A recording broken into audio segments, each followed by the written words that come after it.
जय भोजपुरिया समाज। जी हाँ भैया, अभी के रिपोर्ट में हम आप सबके बताएं पवन सिंह के 2019 के होली वीडियो सॉन्ग से जुड़ा रिपोर्ट।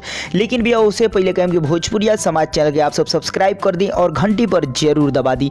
जी हाँ भैया, चलिए आप सबके बता the power star Pawan Singh के 2019 के होली वीडियो सॉन्ग आजकल रिलीज हो रहा बा। आप सब देख ही रहा बनी। जी हाँ भैया, 2 गाना रिलीज हो चुकल बा। अब आप सबके तीसरा गाना के इंतजार रहा। तो भैया आप सबके बता दी आज तीसरा गाना भी रिलीज हो गई बा। जी हाँ भैया, जौना गाना के नाम बा तनी रंगे दना चीजा। जी हाँ भैया, ई गाना हुए भैया एल्बम फलाना बहुत धरैली हो होलिया में, ये एल्बम की गाना भैया तनी रंगे दना चीजा। जौन गाना भैया रिलीज हो गई बा वीडियो सॉन्ग, फुल वीडियो सॉन्ग रिलीज हो गई बा फुल HD में। जाके आप सब देख सकतनी वेब म्यूजिक यूट्यूब चैनल पे, जौन की 2-2.5 घंटा पहले ही रिलीज हुई। जौना गाना के गईले बने पावर स्टार पवन सिंह, गाना के लिखले बने RR पंकज जी और ये गाना में म्यूजिक दल बने छोटू रावत जी। जी अब ये गाना बहुत ही मस्त बा, रोमांटिक सॉन्ग बा। आप सब ऑडियो सॉन्ग के ढेर सारा प्यार आशीर्वाद दिले रही।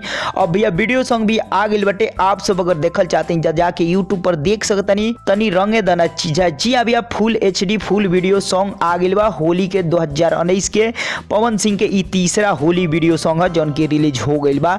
तो भैया आप सब बताइए अगर गाना सुन ले तो कैसा लगा और भैया रिपोर्ट कैसा लगल। चलते चलते वीडियो को लाइक कर दी, शेयर कर दी और भैया फिर से आ रहा भाई नया खबर के साथ बहुत जल्द।